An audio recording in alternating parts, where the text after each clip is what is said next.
എവിടെയാ എന്റെ പൈസ? പൈസയാ?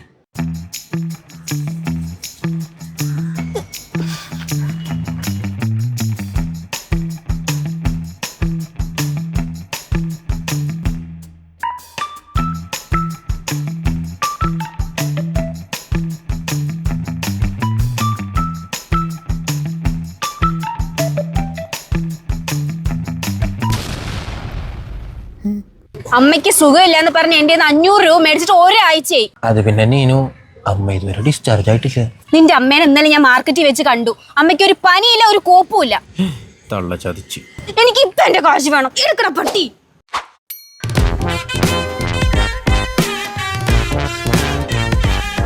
നീനുവിന് കാശിന് വല്ല അത്യാവശ്യം ഉണ്ടായിരുന്നു? നല്ല അത്യാവശ്യമുണ്ട്. പുല്ല് ചോദിക്കണ്ടായിരുന്നു. എടാ, വീട്ടിൽ തലതെറിച്ചൊരു അനിയനുണ്ട് എനിക്ക്. അവനോട് എന്തെങ്കിലും കോഴ്സ് ചെയ്യാൻ പറഞ്ഞിട്ടുണ്ടെങ്കിൽ അവന് പഠിക്കാൻ വയ്യ. അവനെന്തോ ബിസിനസ് ചെയ്യണമെന്ന്. അതിനുള്ള കാശ് ഞാൻ കൊടുക്കണം. ഞാനിത് എവിടെ നിന്ന് എടുത്ത് കൊടുക്കണം എല്ലാം കൂടെ. അങ്ങനെയാണെങ്കിൽ ഒരു കാര്യം ചെയ്യും, അവനെ നമ്മുടെ നിലമ്പൂരുള്ള JPJ മാനേജ്മെന്റ് ഓഫ് സ്റ്റഡീസ് എന്ന് പറഞ്ഞ ഇൻസ്റ്റിറ്റ്യൂട്ടിൽ കൊണ്ട് ചേർക്ക്. അതല്ലേ പറഞ്ഞേ, ആ ചെറുക്കിന് പഠിക്കാൻ പോലൊന്നും ഇൻട്രസ്റ്റ് ഇല്ല. എടി, ഈ കോളേജിൽ അവൻ പോയി പഠിച്ചോളും. കാരണം എന്നാണെന്നറിയോ? എന്താ? ഇത് സാധാരണ കോളേജിൽ പോലെ പഠിച്ചു കഴിഞ്ഞ് സർട്ടിഫിക്കറ്റും കൊടുത്തു വിടുന്ന പരിപാടിയല്ല ഇവിടെ. പിന്നെ ഇവിടെ പഠിക്കാൻ പോകുന്ന കുട്ടികളുടെ മനസ്സിൽ എന്തെങ്കിലും ഒരു ബിസിനസ് ഐഡിയ ഉണ്ടെങ്കിൽ അത് ജനറേറ്റ് ചെയ്യാനായിട്ട് ആ കോളേജുകാരെ ഹെൽപ്പ് ചെയ്യും. അതായത് അവൻ പഠിച്ചു കഴിയുമ്പോഴത്തേക്ക് അവൻ്റെ സർട്ടിഫിക്കറ്റ് മാത്രമല്ല, അവനൊരു കുഞ്ഞു ബിസിനസ്സുകാരനായിട്ട് വരികയും ചെയ്യാം. അല്ല, ഇതിപ്പോ അവന് പറ്റിയ എന്തെങ്കിലും കോഴ്സ് ഉണ്ടോ അവിടെ? എടി, BBA, BCA, BCom, MBA അങ്ങനെയുള്ള കോഴ്സുകളെല്ലാം ഉണ്ട് അവിടെ. പിന്നെന്താ? ഞാൻ എന്തായാലും അവനോടൊന്ന് പറഞ്ഞു നോക്കട്ടെ. അങ്ങനെയാണെങ്കിലേ ഒരു 50 രൂപ ഉണ്ടാവും എടുക്കേ. 50 രൂപയോ?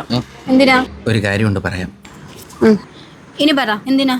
അത് നേരത്തെ ഒരു ചോക്ലേറ്റ് തന്നില്ലേ, ആ, അതിന്റെ പൈസയാ.